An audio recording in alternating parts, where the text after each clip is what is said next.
Welcome to ERAtv, where we have a little fun with the movers and shakers in the DR business. I'm Craig Burnett here with Eric Mathewson, founder and CEO of Wide Orbit. Now, you can't see on my card here, but I have Wide Orbit as two words. It's not two words, it's one word with a big O. It's actually one word, yeah.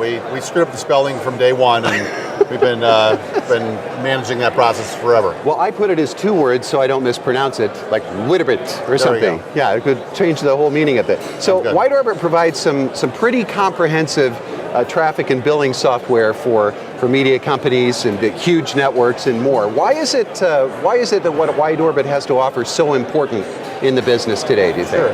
Well, DirecTV and direct marketers spend hundreds of millions of dollars in ad spending every year. That ad spending actually happens and is tracked on a Wide Orbit software system.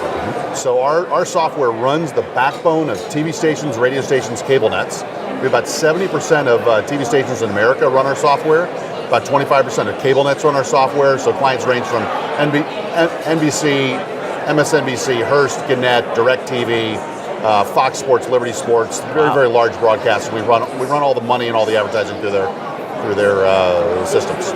So it's important for you to be on top of your game, isn't it? Well, the direct marketers in the United States and throughout the world will enter their orders on a Wide Orbit system. They might not realize it, but it actually gets entered into our system. All the billing's done on our system. Yes, it's important that information's kept straight. Absolutely. So how have the changes in getting the commercials to the viewers with mobile and internet and all of that, how has that changed the way Wide Orbit does business? And are you affected by the other channels that aren't those broadcast networks? Sure. The goal of Wide Orbit from the inception has been to provide a solution for all media forms, not just television, not just radio, not just cable nets. Okay. We also do Madison Square Garden and Times Square and internet and so on and so forth. So the internet has provided a great fulfillment vehicle, a phenomenal fulfillment vehicle for direct marketers and for other large advertisers to be able to capture the orders of individual products and to get incremental information out to their consumers. That's been great. What the internet's not particularly great for is building brand or building awareness. It's okay, but it's not great.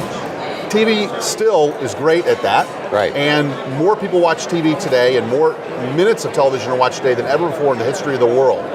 So even though all these other media forms have grown substantially, people are still watching more TV. So in general, people are just simply consuming a lot more media. So it's important that we pay attention to all those different media forms. Why is it so handy as a DRTV advertiser for me to see all of those results in one unified system like what Wide Orbit provides? So the original goal of Wide Orbit was to make it easier to buy and sell television and other media. So that golden vision is intact today.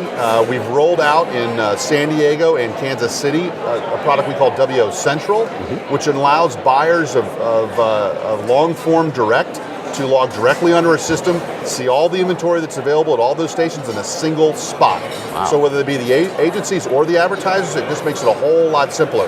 Rather than placing faxes and phone calls into the 5 to 7 stations per market, you're literally taking thousands of phone calls to buy local television and hundreds of phone calls to buy cable net. You'll be able to do it all on one single location at WO That's Central. Amazing. So we're just rolling it out today, and it's been active for the last 2 quarters, and we're expanding it throughout the balance of people that are using Wide Orbit, which is about 70% of U.S. television stations, about 25% of the cable nets. So we're here on the floor of ERA, and or the D2C, and you can hear some announcements happening at one of the learning sessions next door. Why is it so important for someone who may be on the fence about becoming an ERA member? Yeah. What does the organization bring to the person? I assume that most businesses are not allergic to revenue. So exactly. It makes sense. It's very cost effective to come to a show like this, sponsored by the ERA, meet people in industry, network with other folks that can help you and that you can help to help build your business. It's just a very good use of capital, very cost effective way of doing it. I mean, can you imagine getting on the plane and trying to visit the Norfolk, Virginia, and Miami and Sioux Falls, North Dakota on a series of business trips? It's much easier to come to a single place like Vegas.